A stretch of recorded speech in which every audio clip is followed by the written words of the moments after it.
Here's what happened the final round of the FIA Motocross World Championship. The MXGP of Italy qualifying. Carnage down the start straight involving several riders. One of those was Zach Pichon. He picked himself up, though in fact everybody picked themselves up. But it was Ben Watson who led through the first few corners, closely followed by the new world champion, number 61, Jorge Prado. Anthony Rodriguez was in there, as well as the Italian Michele Chervelin, Thomas Olsen, and Hunter Lawrence around about 7th or 8th place at that time through the first few corners.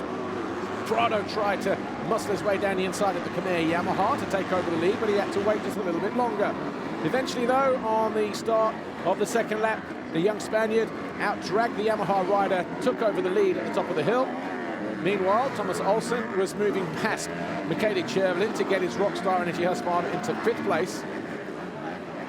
And Anthony Rodriguez was well placed in 3rd. He had Hunter Lawrence behind him. Lawrence did find a way through into 3rd, but then lost ground, dropped back a little bit into 7th. His teammate, his Honda teammate from Team HRC, Calvin Vallandren, went from 8th out of the race on lap 3 as Jacoby charged his way up through the leaderboard. He made that move on Lawrence. Lawrence returned the favour and then went after Chervelin, got himself back into 4th, and then went back after Rodriguez. Made the move stick on the Venezuelan.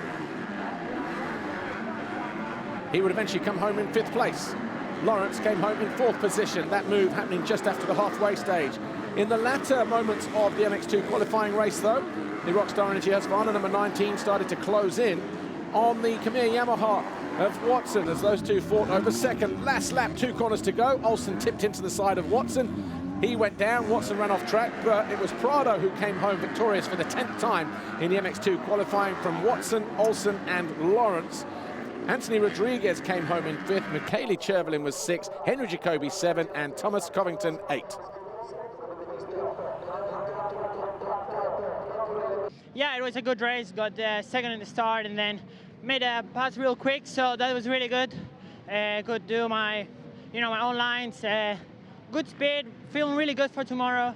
Had some problem with my knee brace. I went too deep into a ride and the brace flipped, so I had to put it back together again. But it was a fun race. Enjoying the track, so we'll see how it goes tomorrow. In the MXGP qualifying race from about 10 gates over on the left-hand side, Alessandro Lupino came across everybody, ran wide. That allowed Jeffrey Hurlings to sneak through on the inside, take over the lead before they got to turn 2. Lupino was 2nd, DeSalle 3rd, Geiser 4th, but quickly into 3rd with that move on DeSalle, and by the end of the straight into 2nd as he found his way past the 77 of Lupino. Lieber was well placed, so too the Yamahas of Simpson, Seewer and Van Horebeke. Hurlings led the way, though, in this MXGP qualifying race. Simpson tried to go down the inside of Julian Lieber for 5th, but it didn't quite work out. Cairoli advanced past his teammate Glenn Koldenhoff to move up into 10th place, and then went after Gauthier Paulin as they battled over 9th. He got close, he went around the outside. Paulin thought he'd got the line covered in the next right-hander. But Cairoli was decisive. He moved himself into 9th and started to climb up towards the top 7 as DeSalle had a go at Lupino as they battled over 3rd place. Sean Simpson for Wilvo Yamaha had his teammate Seewer behind him and Cairoli. But then Cairoli's race would come to an end. He picked himself up, but did not rejoin the race. Julian Lieber was having a fantastic ride. He eventually came home in 4th position. But it was all about this battle here. Seewer went off track whilst challenging Simpson. That allowed Van Horebeke to get through. Van Horebeke then challenged Simpson as they fought over 6th. But all the while, Seewer was closing in on the factory Monster Energy Yamaha rider from Belgium. A slight bobble there, Tim Geiser in 2nd. That allowed Clement DeSalle to go through with 4 laps to go into that 2nd place on the Monster Energy Kawasaki.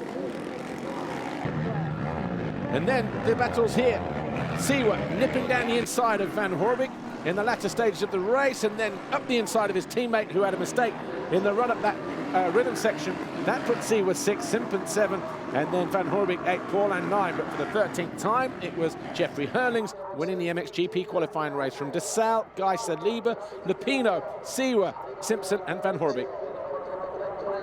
Yeah, definitely. No, keep going. One more week. The finish is in sight. So, yeah, great day today. Fastest of practice, fastest pre-qualifying with over a second both times, and now managed to take the whole shot and managed to lead from first to last lap. So, very important to get a start like this tomorrow. The track is pretty tiny and difficult to pass. So tomorrow go out, try to get a good start, and do the same thing as today and try to stay out of trouble and hopefully get my 84 GP win. Want to thank Red Bull KTM Racing for the great job. Thank you guys, and yeah, can't wait for this last race to be over with.